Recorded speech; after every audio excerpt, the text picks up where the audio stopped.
Bon, salut coach Mama, comment tu vas? Salut Alex, bah écoute au top hein, comme toujours.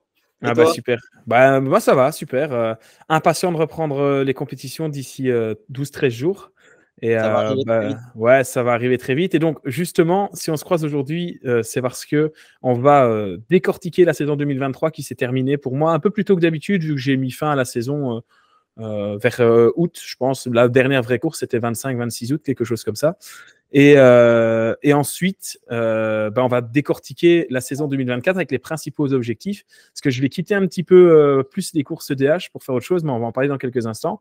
Mais pour ceux qui ne te connaîtraient pas encore, déjà, Martial, présente-toi. Et puis, essaye de te souvenir depuis quand tu me coaches. Je dirais que ça fait une bonne année et demie, mais je suis plus sûr. Mais tu dois me coacher depuis à peu près ça, un an et demi à peu près. Et donc, je te laisse te présenter pour ceux qui ne te connaîtraient pas. Alors merci pour l'introduction. Alors moi, donc Martial Potier, je suis donc coach à mes heures perdues, on va dire, parce que c'est un domaine qui me passionne énormément, tout ce qui a trait à la performance et l'optimisation de la performance. Donc vraiment aller jouer dans tous les petits détails qui vont faire qu'un athlète peut donner le meilleur de lui-même et être le plus performant.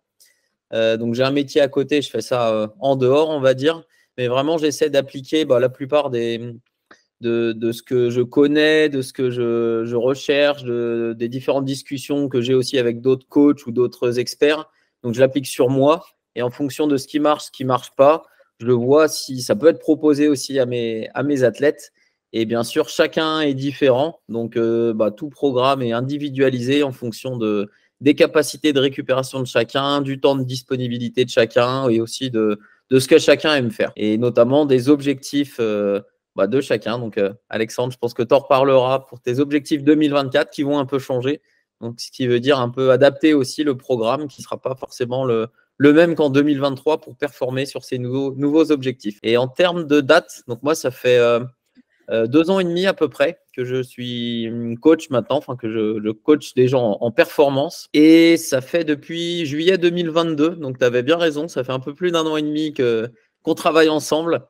Et bon, on va essayer de répéter, après cette belle saison 2023 sur laquelle on reviendra, de répéter la même chose en 2024 avec encore de meilleures performances et de nouvelles aventures. Top, merci pour ta présentation. Et alors, important, si on veut prendre contact avec toi ou te retrouver, Instagram, Martial Potier / Coach Mama.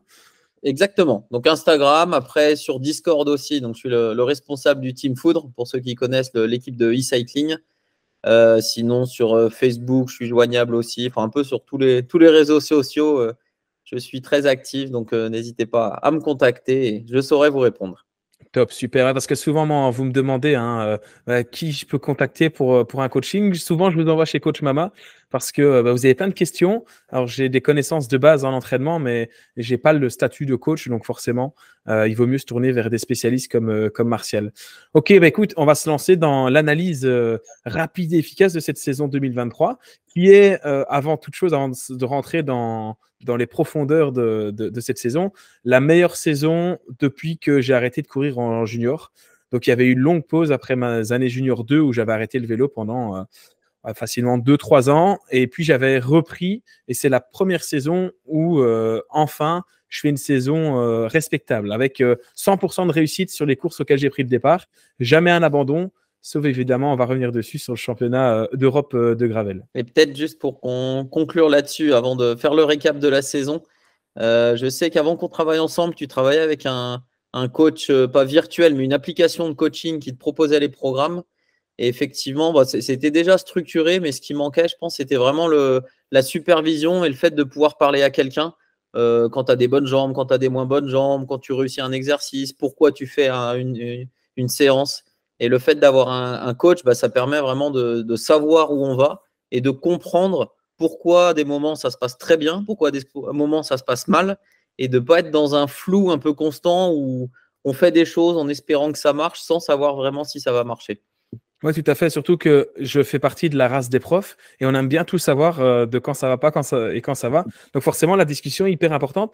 Et je ne sais plus exactement si je fonctionnais déjà avec une application à ce moment-là. Parce qu'il y a eu une période en l'espace de 6 mois où j'ai changé 2-3 fois de coach. Pas spécialement parce que j'en avais envie, mais parce que eux plutôt arrêtaient leur activité. Et puis effectivement, j'avais terminé par une application, je ne sais plus laquelle. Mais la structure, ça allait. Mais comme tu le dis, il me manquait surtout ce garde-fou un peu qui me disait, écoute, maintenant, il faut un petit peu se calmer parce que j'ai tendance à faire de la merde souvent, comme tu le sais, Martial. Et donc, il faut parfois un peu calmer mes ardeurs et me recadrer. Et c'est pour ça que pour moi, en tout cas, c'est hyper important d'avoir un coach parce que ça me permet, quand je fais des choses comme il ne faut pas, que tu sois derrière à me rappeler que là, soit il faut que j'en fasse plus, soit il faut que j'en fasse moins. Donc voilà, écoute, on est parti pour l'analyse de 2023 alors. Hein. Bon, j'ai commencé la saison comme d'habitude début février à la course annuelle de reprise qui se déroule à Pomerol. Donc l'année dernière, c'était le 18 février. Cette année, ce sera le 17. On prend un jour d'avance. C'est en fait systématiquement le samedi du week-end après le 15 février. Après la Saint-Valentin. Et donc, directement, dès l'entrée, mais je pense que c'est expliqué aussi par le fait que je venais seulement d'utiliser intervalle ICU que tu utilises pour me coacher. Record de watts sur intervalle ICU avec sur 30 minutes, 316 watts et 1h30 à 287 watts. Au niveau du résultat, par contre, comme chaque année, 54e place. En fait, systématiquement, quand j'arrive sur les premières courses de la saison, je me dis, OK, je tente, mais si ça devient trop chaud dans les sprints, etc., la saison est encore longue, je ne prends pas de risque parce que j'ai pas envie il y a souvent des chutes quand même, les premières courses. Je n'ai pas envie de me péter quelque chose dès les premières courses. Donc là, arrivé au sprint et 54e place. Ouais, c'était le temps de prendre ses repères, je pense, et de se réhabituer au peloton, à frotter. C'est jamais évident les premières courses, autant pour toi que pour les autres. Donc, faut surtout éviter la chute, prendre du plaisir, prendre des repères. Et c'est des courses qui vont payer pour la suite. Bon, autrement, la saison, elle a continué. Hein. J'ai couru entre 1 à 2 fois par semaine. Donc, j'ai appris après que les faits marquants. Et donc, le premier fait marquant de la saison qui marquait vraiment le pas et qui montrait un petit peu l'évolution que j'avais eue avec le travail qu'on avait fait ensemble déjà depuis à ce moment-là. Une bonne année déjà, vu qu'on avait commencé à travailler ensemble en juillet 2022. Là, on était en février 2023. Donc, ça faisait déjà un bon moment qu'on travaillait ensemble. Et c'est la course de Thieuzy où j'arrive quand même à aller chercher un top 10 alors que je n'ai pas de grand plateau.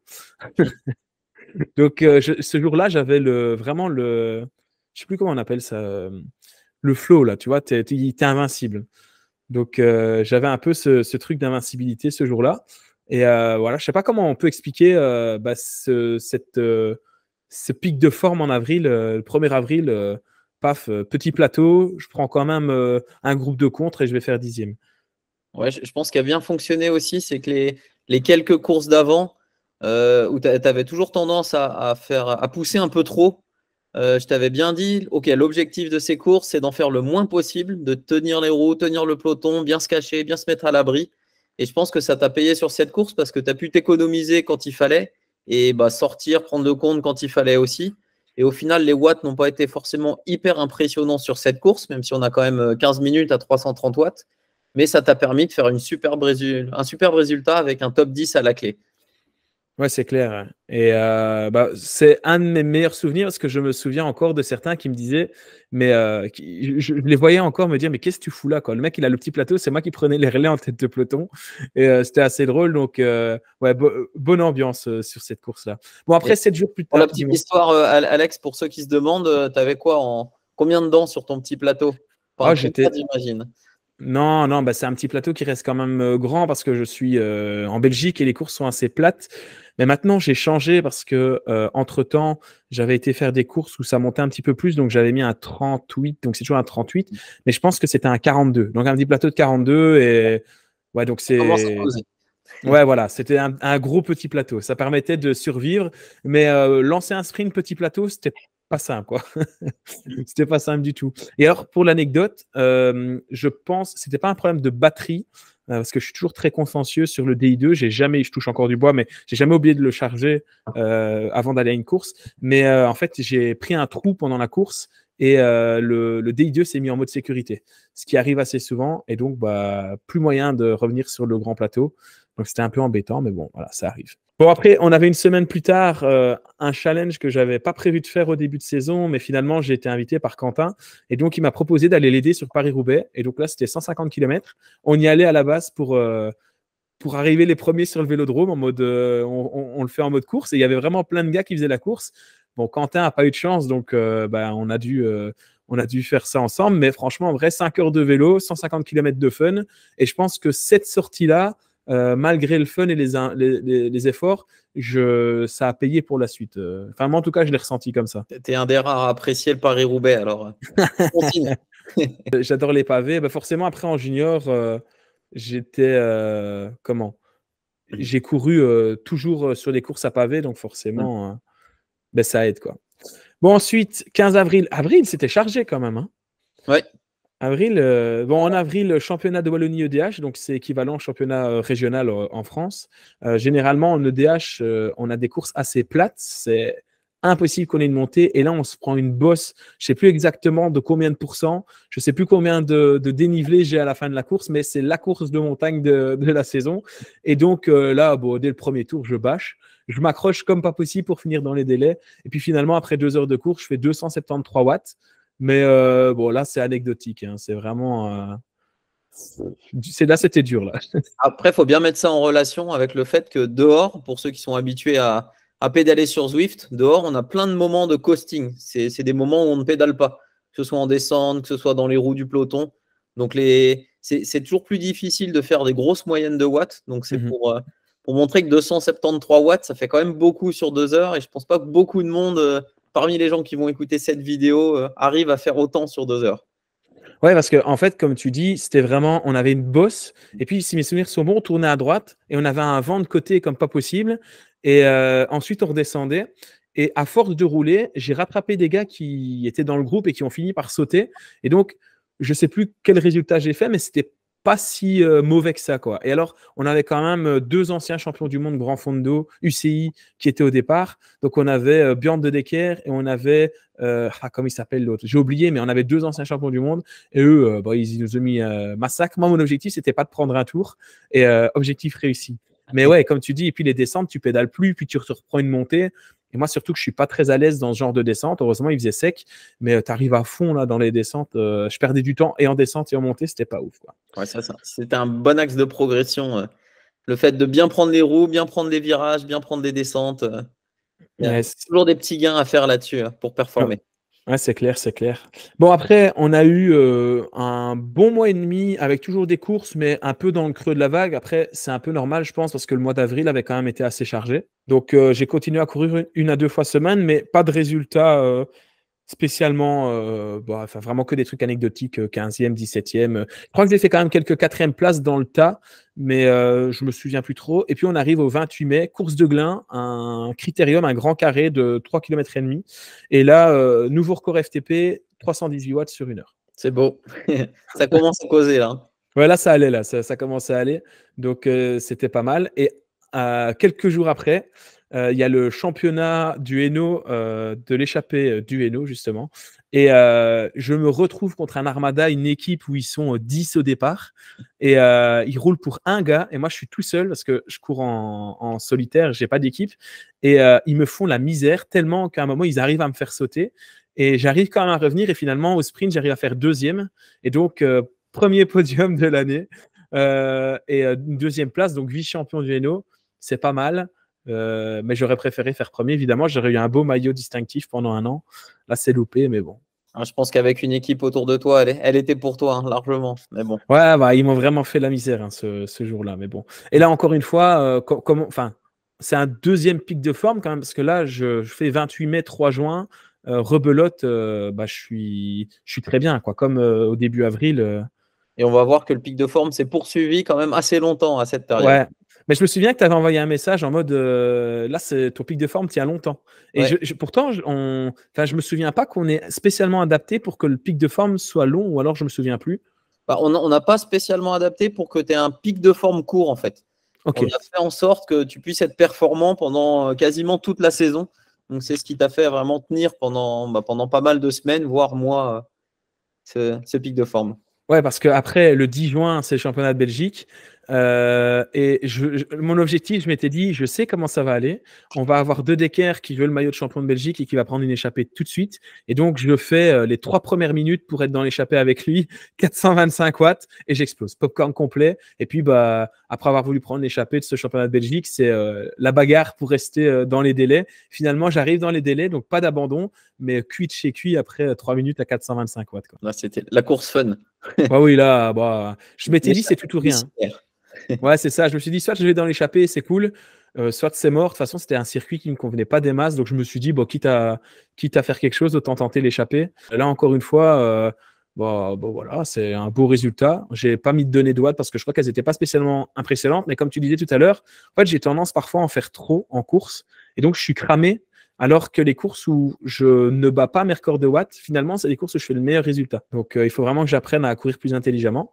Puis 25 juin, Critérium en élite à Bruxelles. Et là, paf, podium encore une fois, deuxième. Et celle-là, elle faisait plaisir. Parce que vraiment, j'ai senti encore une fois dans cette course, un peu comme à Thieuzy, c'était en mode le flow, quoi. J'étais en mode. Mal aux jambes, ça appuyait tout seul. Ah ouais, j'étais facile et je voyais les mecs à côté de moi qui étaient à bloc. Et je lui disais, prochain virage à la relance, j'en mets une. Et j'en mettais une et les gars, ils venaient à ma hauteur, ils disaient, il faut que tu arrêtes là. Et puis finalement, au sprint, je sors un sprint intelligent pour une fois. Je reste bien derrière, j'avais bien senti le vent et je viens déboîter, je fais deuxième. Bon, après, devant moi, c'est Gauthier Rons qui est quasiment intouchable. Il est d'une autre classe. Il a été semi-professionnel, etc. Il a gagné une étape autour du Bénin, je crois, un truc comme ça. Donc, très compliqué à aller suivre. Et il a fait toute la course en échappée. Donc, c'était pas mal comme résultat, ça déjà. 9 juillet, encore Thieuzy, sous l'orage cette fois-ci. Et là, je termine quatrième. Et dans la note, je t'ai mis encore une fois parce que je ne sais pas combien de quatrième places j'ai fait cette saison, mais je pense que j'en ai fait vraiment beaucoup. Je dois avoir fait 5 ou 6 fois quatrième. Tout ça pour gagner du chocolat. Tout ça pour gagner ou une bouteille de bière, mais vu que j'aime pas la bière, j'en bois pas. Et là, c'est une pluie de records sous l'orage. Nouvelle FTP 332 watts, 3 minutes à 434 watts, 5 minutes à 398 watts, 10 minutes à 355 watts, 20 minutes à 330 watts et 30 minutes à 324 watts. Donc là, c'est le jour de grâce de l'année 2023. Ça a récompensé tous les efforts jusqu'avant et puis ça montre aussi qu'on peut courir tous les week-ends et être performant tous les week-ends avec un bon programme adapté. Certains pensent que on se crame en faisant ça, en étant amateur, ce qui peut être fortement le cas si on suit pas le programme et la récupération comme il faut. Ouais, exactement. Je me souviens. Il y a des semaines où ça tirait vraiment dans les pattes, où je pense que tu n'as fait aucune intensité de la semaine, juste de la récup, un peu de zone 2 et des mini-sprints, enfin vraiment pas trop intense pour pouvoir performer le week-end d'après. Ouais, je me souviens, c'est ce que j'allais dire. Il y avait des semaines où vraiment c'était récup, repos, récup, petit sprint, des petits réveils musculaires. Et effectivement, du coup, j'étais hyper frais, quoi. Et cette fraîcheur, je vais la garder au mois d'août aussi, vu qu'on va avoir le championnat d'Europe EDH WAOD, où je vais faire une grosse partie de la course en échappée. Malheureusement, on va être repris dans le final, mais j'arrive quand même à faire 5e au sprint. Et là, ce jour-là, j'avais vraiment des gros regrets parce que j'avais l'impression, d'ailleurs, je l'ai dit dans la vidéo, j'ai l'impression d'avoir la victoire dans les pattes, quoi. Vraiment, j'étais fort, mais vraiment très fort, et malheureusement, ça paye pas. Ouais, c'est dommage pour une course en plus comme ça, championnat d'Europe, mais bon, au moins tu avais les jambes pour. Ouais, c'est clair. On verra la prochaine fois. Ok, et puis après, on a le championnat du monde du 26 août à Couvain, qui est en fait ma dernière compète sur route, parce que après, je déménageais, donc c'était compliqué de pouvoir rouler. Et là, je vais faire 7e après une course où là, c'était vraiment en dents de scie. Il y a des moments de course où je me sentais vraiment bien, et puis des moments où j'étais vraiment pas bien. Mais finalement, au sprint où j'estimerais toujours avoir été gêné sur ce sprint final, mais 7e, je pense que j'aurais pu aller chercher au mieux une 5e place sur le sprint sans être gêné. Mais pour la victoire ou pour le podium, c'était joué. Au sprint, j'étais battu quoi qu'il arrive. Donc, c'était la dernière course sur route de la saison. Donc, une saison pas mal quand même. Surtout, en fait, ce que je retiens, c'est que d'habitude, j'ai toujours des périodes où j'arrive pas à finir mes courses. Donc, je prends le départ et à un moment, je bâche et c'est terminé, DNF. Et cette saison-là, c'est pas arrivé, sauf évidemment un mois plus tard, le 1er octobre, en plein déménagement, où je m'étais dit, je vais aller faire le championnat d'Europe de Gravel UCI. Et là, je n'étais pas prêt à vivre ce que j'ai vécu. Et si je reprends un peu ton calendrier d'ailleurs, entre le 15 et le 21 septembre, donc pendant 7 jours, tu n'as pas fait de vélo. Après, tu as fait une heure de vélo. Après, pendant 5 jours, tu n'as encore pas fait de vélo. Et juste après, tu as fait le championnat de gravel. Donc bon, on ne s'est pas donné de la raison du DNF, quoi. Ouais, non, c'est clair, j'étais complètement hors forme parce que avec le déménagement, c'était impossible. Je passais toutes mes soirées à déplacer des caisses, les week-ends à charger un camion, le décharger. Et puis, l'installation dans une nouvelle maison, il y a plein de trucs à faire, compléter les papiers, les changements d'adresse. Donc, impossible de rouler, je le savais. Mais on va voir pour 2024. Forcément, l'objectif, ça va de s'axer un petit peu plus sur le gravel. Et juste pour terminer du coup cette Ouais. saison 2023, donc comme tu l'as dit, hein, le déménagement c'est prenant à la fois physiquement mais aussi mentalement. Et c'est là qu'on voit qu'il faut être quand même frais mentalement et pas avoir trop de stress à gérer au quotidien pour pouvoir performer. Donc je pense que c'est la raison aussi qui t'a fait abandonner ce championnat d'Europe de gravel. Mais ça t'a aussi permis de changer un peu les idées, de faire une coupure vélo sur septembre-octobre pour reprendre sur des bonnes bases après avec pas mal d'endurance pour se refaire la caisse pour l'année et pouvoir être prêt pour relancer les intensités avant le début de saison. Ouais, c'est clair. Justement, du coup, j'ai repris un petit peu plus tôt par rapport aux autres années la prépa endurance. Donc, je pense que j'ai repris vers mi-octobre ou alors peut-être novembre, je ne sais plus exactement. Ouais, Mais mi-octobre à peu près. ouais, mi-octobre, j'ai repris doucement. Mi-octobre doucement, tu as refait une petite coupure, puis après c'était plutôt novembre. Ouais, c'est ça, début novembre. Et là, ça a été vélo taf, endurance, du Zwift. Parce qu'évidemment, la Belgique, on a une météo très capricieuse. Et voilà, écoute, je te laisse expliquer un petit peu comment on va gérer cette saison 2024. Déjà, comment on l'a géré depuis la coupure jusqu'à maintenant et ce qui est mis en place pour début de saison et puis les autres objectifs qui viendront sur l'année 2024. Oui, alors il a fallu caser aussi dans cette préparation ton défi pour l'association Viva for Life, donc fait en fin d'année en binôme avec ton coach préféré. Donc, il y a un très beau défi réalisé avec 250 km en solo, hein, sans draft, sans aspiration. Enfin, c'était sur Zwift, mais du coup, c'est encore plus dur parce que ça veut dire sans s'arrêter de pédaler, quoi. Sinon, l'avatar s'arrête. Donc, c'était plutôt en endurance haute quand même. Mais on a tenté de faire un maximum d'endurance à la reprise, donc courant novembre, décembre. Et puis de reprendre quand même assez vite le sweet spot, donc refaire un peu pour travailler le seuil. Et puis les intensités un petit peu au-delà, assez rapidement quand même, parce que ta saison commence très tôt, elle commence mi-février. Donc les intensités doivent être effectuées un peu plus tôt pour toi, un peu de travail plus spécifique pour être prêt pour ces premières courses en février. Et donc ce mois-ci, on va commencer à travailler les vraies intensités, donc pas encore ultra intense, mais de quoi pouvoir être bien dans les courses, bien dans les pelotons, voire pouvoir prendre des échappées aussi. Et puis petit à petit, on va gérer avec le calendrier de course qui va changer un peu. Donc je te laisserai en faire part. Mais disons que ça va plus être des intensités au début et par la suite un peu moins intense et un peu plus long. Ouais, effectivement. En fait, si ça va être plus long et moins intense, c'est parce que, OK, il y a toujours les objectifs, mais que je ne connais pas encore parce que j'attends. Enfin, on a le calendrier des courses, mais on ne sait pas encore quel championnat va être attribué à quelle course au niveau de l'EDH. Donc, évidemment, il y aura des objectifs sur championnat du Hainaut parce que j'ai fait deuxième, j'ai envie de faire mieux. Championnat de Belgique.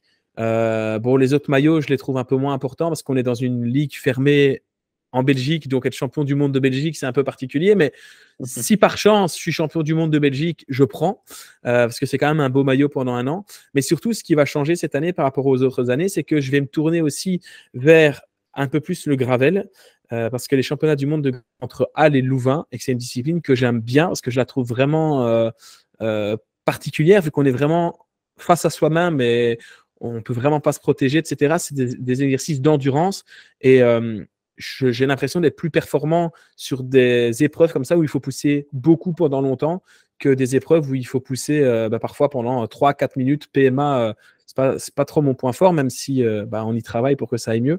Et donc, il y aura déjà le 28 avril une tentative de qualification aux mondiaux de Gravel. Donc, ce sera à Valkenburg, aux Pays-Bas. Suivi directement du championnat de Belgique de Gravel et ces deux épreuves qui font plus de 150 km. Donc, d'où l'explication, il faudra s'entraîner un peu plus avec des entraînements longs. Donc là, ça va être moins intense. Il n'y aura pas des records sur 20 minutes, j'espère. Sinon, c'est que la course va être très longue.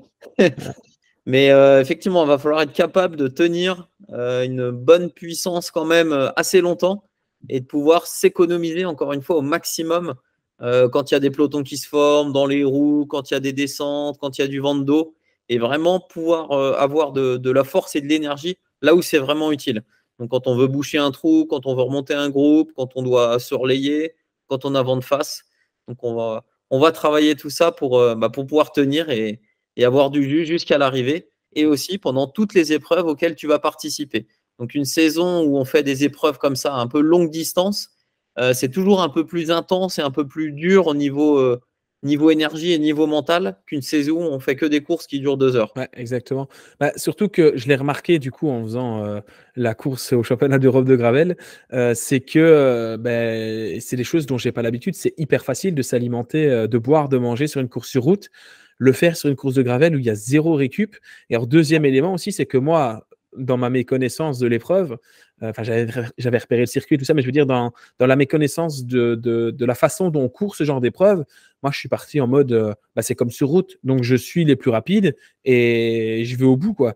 Mais erreur. En fait, il y a plein de gars qui sont partis en mode chill derrière et après 40 bornes, ils me doublaient parce que j'avais pas de capteur de puissance cette fois-là, sur le gravel, mais je crois que ça a dû faire un peu comme au championnat de Belgique, quoi.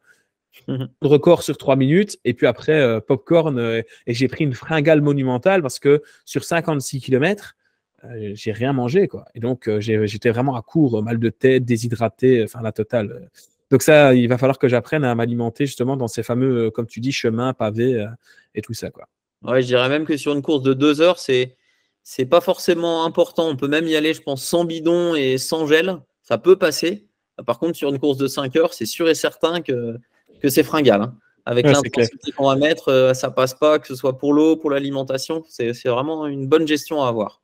Ouais, c'est clair, c'est clair. Alors, j'ai oublié de dire, mais début mars, je vais retenter les courses du mercredi en élite en Belgique. Donc, il y a 2 courses assez plates en Belgique en élite où ça roule très vite. C'est quasiment le monde professionnel.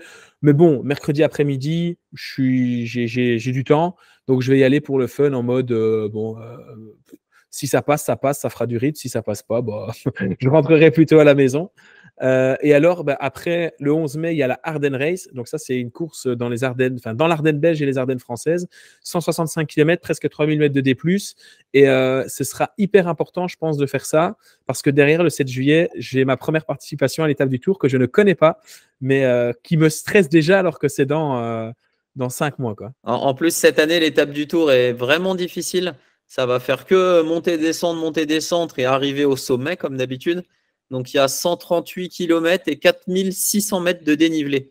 Même moi qui ai l'habitude de faire du très long et très pentu, je grimpe beaucoup de cols et j'ai rarement autant de dénivelé sur si peu de kilomètres. Donc, ça va être intense et il ne va pas falloir monter les cols à FTP. Il va falloir se temporiser un peu. Ouais, mais surtout que moi, j'adore monter l'école. Je pourrais passer ma vie en montagne. J'adore ça, j'adore les paysages, mais j'adore les montées chill. Vraiment, c'est balade. Mais alors là, me dire que je vais devoir monter plusieurs cols, même si je ne les monte pas FTP, à mon avis, on va quand même être entre 250 et 300 watts par col de moyenne. Enfin, on va être dans ces eaux-là à peu près, mais ça va être un carnage. Et donc, du coup, vient aussi toute la préparation pour plutôt être autour de 75 kg, 75 plutôt qu'à 80. Parce qu'autrement, ça fait 5 kg de plus à transporter au sommet des cols et sur 4600 mètres de D+, ça risque d'être compliqué, quoi. C'est clair que ça va se sentir beaucoup plus que sur un critérium. C'est clair. Surtout, mais moi, ce qui m'inquiète, c'est le pédalage parce que c'est très différent de pédaler sur des cols que pédaler sur du plat. Et donc, il va falloir que je m'adapte aussi à ça. Après vient le 13 juillet, une nouvelle qualif aux mondiaux de gravel à Roden, toujours aux Pays-Bas. En espérant être qualifié avant. Si je suis qualifié avant, cet objectif-là sera secondaire, sera plutôt de la préparation. Mais si je ne suis pas qualifié à Valkenburg, il faudra compter à Roden. Donc ça, c'est plutôt vraiment au sud-ouest des Pays-Bas, alors que Valkenburg, c'est vraiment c'est plutôt c'est plus bas. Hein. C'est presque à la frontière Allemagne-Belgique. Ce sera plus plat à Roden. Donc, c'est peut-être ma chance, si je ne suis pas qualifié, sur un circuit ultra plat, de pouvoir aller chercher une qualif. Et tu l'as pas dit, là, pour ces 2 manches qualificatives, il y a à peu près combien de kilomètres? On est sur du 160 km à peu près. Ok, donc c'est du très long en gravel en plus. Ouais, c'est du très long. En gravel, ça va être très très long. Après, à Valkenburg, ça va vraiment être très long parce qu'il y a beaucoup de dénivelé. Et donc, encore une fois, c'est des courses qui, même si je ne me qualifie pas, permettent de prendre de l'expérience. Après, Roden, en vrai, c'est la vraie dernière chance. Parce qu'initialement, j'avais prévu le week-end du 24 et du 25 août de retenter ma chance si je n'étais pas qualifié à Oufalise. Mais je serai sur les 24 heures du Mans. Donc, pas possible d'être au gravel de Roden. Et donc, aux 24 heures du Mans, je serai par équipe de 6. Je vous parlerai des autres compétiteurs et compétitrices plus tard. Mais équipe de 6 aux 24 heures du Mans, donc ce sera à peu près 4 heures de relais, quoi. Pour l'avoir fait, c'est une superbe expérience et je pense que tu vas beaucoup profiter, même s'il pleut comme l'an dernier. Mais la plupart du temps, il fait très beau, il fait bon, pas trop chaud. C'est toujours hyper sympa avec une super ambiance.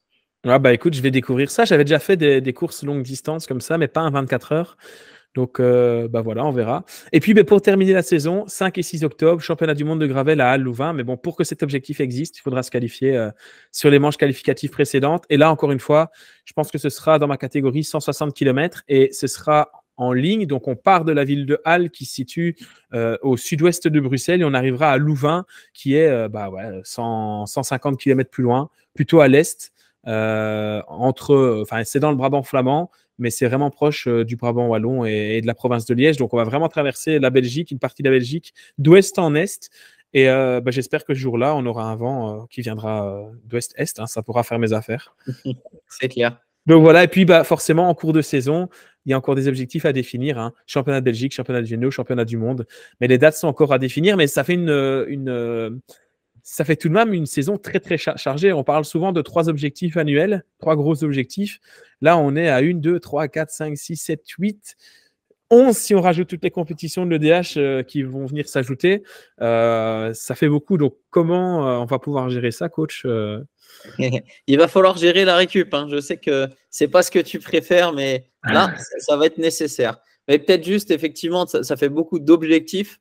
Mais je pense si on résume tes objectifs principaux, ça va être la qualification aux mondiaux, l'étape du Tour, et puis peut-être après le championnat du monde si tu es qualifié. Donc ça fait quand même 3 principaux. Ouais, et le reste, c'est pour prendre du plaisir et quand même essayer de bien performer. Mais disons que tu n'auras pas besoin d'avoir un mental à 120% pour les autres courses, quoi. Il faudra le garder pour ces 3 objectifs.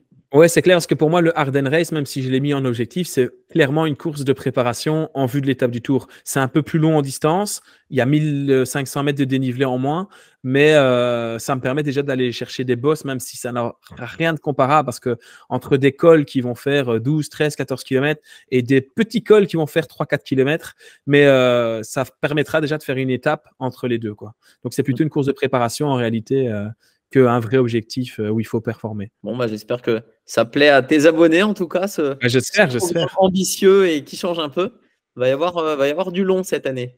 Ouais, c'est clair. Donc ici, avant les premières courses, on est sur globalement de l'affûtage. On se repose un peu et on refait de la PMA vers des intensités un peu plus hardcore. Et puis, le programme changera au mois de mars, quoi, en gros, si je comprends bien. Exactement. Après, ça va beaucoup dépendre aussi de toutes les courses que tu vas être amené à faire le week-end, toutes les courses d'entraînement, on va appeler ça, parce que en fonction de l'intensité des courses, selon si tu prends une échappée, selon si tu restes en peloton, selon s'il y a une bosse d'1 km à 10% à monter à chaque tour, ce sera plus ou moins intense. Et en fonction de ça, faudra adapter le programme et voir comment faire le reste de la semaine. Et surtout, ça court aussi le mercredi. Avec les élites, ça risque d'être tendu niveau intensité, donc ça va être peut-être principalement de la récupération, de la technique, de la zone 2 et du repos. Et ça va être très différent quand même entre les courses de 2h, 1h45, 2h15 maximum, et puis les courses de, je sais pas, l'étape du Tour, c'est quoi? C'est 6h30, 7h? Non, ça va être 6h, 5h30, 6h, je pense. Franchement, 5h30, je signe tout de suite, Martial. On va tout faire pour. Ça marche. Mais ouais, dans les 6 heures, je pense, à mon avis. Ouais, à mon avis, 6 heures, ce sera plutôt bien. Écoute, merci d'être venu débriefer cette saison 2023 et d'avoir briefé cette saison 2024. On se retrouvera en cours de saison. Moi, c'est sûr, parce qu'on se parle quasiment tous les jours. Et puis, avec la communauté YouTube, à mon avis, on fera peut-être un bilan après les 3-4 premiers objectifs. Donc, ça sera avant le tour, au mois de juin, juillet. Donc, d'ici 5 mois, en fait, on fera un petit check, à mon avis, de la saison. Et voilà, je te souhaite le meilleur pour toi, ta saison aussi. Je crois savoir que tu as des objectifs course à pied qui t'attendent en ce début de saison. Et puis, le meilleur pour toute la reprise après, saison course à pied, saison route. Merci beaucoup. Ouais, juste petit aparté là-dessus. Donc, je vais faire pas mal de course à pied, marathon, ultra trail. Donc, je ne vais pas être focus vélo, mais je vais avoir l'occasion de participer à l'étape du Tour avec Alex quand même. Donc, j'espère qu'on va finir main dans la main, top 100 à l'arrivée de l'étape du Tour. Mais Bah, bon, même un top j'espère. 300, je pense qu'on signe. Ça sera... Ouais, même un top 500. J'ai vu pas mal de vidéos de gars qui s'étaient lancés sur l'étape du Tour. Et moi, j'y vais vraiment pour faire un bon résultat. Mais vu que j'ai aucune référence dans ce genre d'épreuve, je suis dans le flou complet. Et je sais pas du tout à quelle vitesse je peux grimper l'école, quoi. Donc, je sais pas du tout. Enfin, je sais rien. Donc, heureusement pour ça, tu vas pouvoir m'aiguiller. Parce que j'ai une vague idée de la puissance que je vais devoir mettre dans l'école. Mais il y a du boulot, quoi. Vraiment, là, je suis à 81 kilos, je pense. En vrai, ouais, il faudrait idéalement perdre 7-8 kilos pour l'étape du Tour sans non plus perdre trop de puissance. Parce qu'autrement, à mon avis, première pente, et il faut que je change mon développement, quoi. Parce que là, là, à mon avis, premier col, premier passage à 15%, je suis à l'arrêt.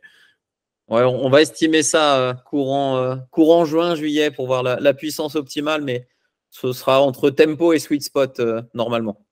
Ouais, ça devrait aller, là. Là, j'adore le sweet spot, là, pour le moment. Ben, je prévois d'en faire pendant 4 heures, 4-5 heures. Ah, 4 heures de sweet spot? À peu près, sans Oh, compter ben, les Dieu. descentes. Oh, ben, Dieu. Déjà, ici, les 2 fois 30 minutes, je me suis dit, qu'est-ce que je fous là? Non, c'était même pas 2 fois 30 minutes. C'était 2 fois 20 minutes, je crois. Bon, l'avantage, c'est que ça passe mieux en vrai, surtout Ouais, dans c'est ces vrai. cols avec des beaux paysages. C'est clair, c'est clair. Bon, allez, merci, Martial. Avec plaisir. À À la bientôt, prochaine. Alex.